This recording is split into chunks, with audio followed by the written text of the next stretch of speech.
Simplified Reformer, Episode 7, Mass Deportation. What's impossible and what's not. Illegal immigration is one of the defining issues facing Britain today, with small boats arriving in waves along our southern shores despite years of political pledges to resolve the crisis. Nigel Farage, in a moment of particular pragmatism, recently acknowledged that mass deportation is no longer his ambition, calling it politically impossible under the current system. His recognition reflects an understanding of the significant barriers to action facing the UK, barriers grounded in parliamentary limitations, international obligations, and the complex web of legal protections that bind the government.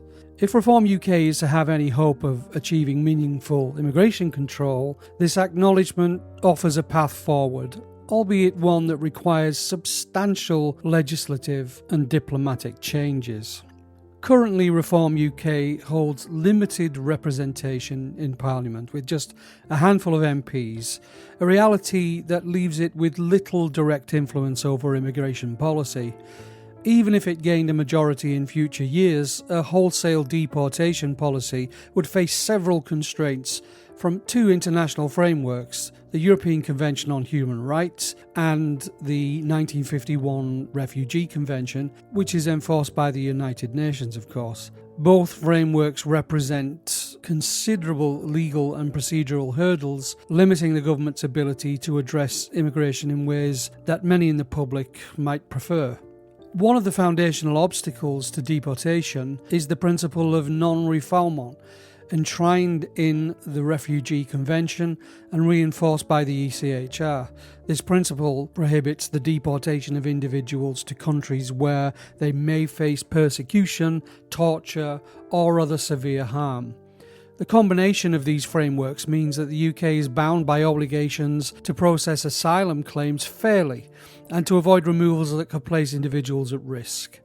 The Refugee Convention, much like the ECHR, serves as an international backstop that frequently obstructs more assertive deportation policies, requiring time-consuming legal reviews and the provision of a fair hearing for asylum applicants.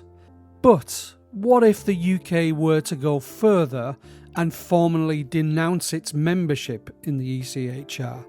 This symbolic and legislative move would carry significant weight, as it would free Britain from the automatic legal restrictions imposed by both the ECHR and its court, allowing the UK to rewrite its domestic laws in the form of a British Bill of Rights. By stepping away from the ECHR, the UK could assert its sovereignty more effectively, reforming immigration law without the need to adhere to the ECHR's broad interpretations of human rights. While non-refoulement under the Refugee Convention would remain a key principle, the UK would have far more control in determining the practical application of this obligation. Now consider a scenario in which the UK, under Farage's leadership, aligns with a Le Pen-led France. With two leaders sharing a resolute stance on immigration control, diplomatic cooperation could shift from an abstract concept to a more practical solution. By declaring the small boats crisis a national security emergency, the UK government could activate emergency powers under the Civil Contingencies Act, expanding the authority to increase border enforcement, deploy naval resources to intercept vessels, and even utilise force as a deterrent if absolutely necessary. Such a policy would probably need France's cooperation to succeed, though.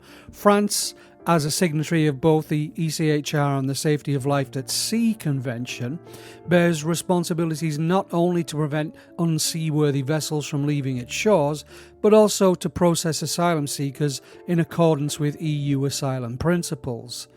Under Le Pen's administration, France might be more willing to exercise these obligations fully, actively preventing the departure of unseaworthy, overcrowded vessels which currently fail to meet basic maritime safety standards under SOLAS. This early intervention would both enhance safety and prevent these perilous journeys from beginning in the first place. Additionally, although the UK is no longer bound by the Dublin Protocol post-Brexit, a similar bilateral arrangement with a Le Pen-led France could reinstate the principle that asylum seekers should be applying in the first safe country they reach. This will allow the UK to insist on returns to France, sidestepping the ECHR's reach and reinforcing the notion that asylum seekers cannot choose their destination arbitrarily. With shared diplomatic willpower, such an arrangement could reduce illegal crossings by creating a clear and forcible policy that discourages migrants from setting off for the UK. Farage's recent statements reflect a shift from idealistic rhetoric to actionable reality. Immigration control in Britain today demands more than words. It requires a cohesive, determined coalition with a clear legal foundation. Denouncing the ECHR and strengthening the UK's immigration laws through a British Bill of Rights would mark the beginning of true reform, while a joint Franco-British effort could enforce meaningful border security and deterrence. The combination of legal sovereignty, diplomatic cooperation and border enforcement may well be the only realistic future path forward in addressing the immigration crisis.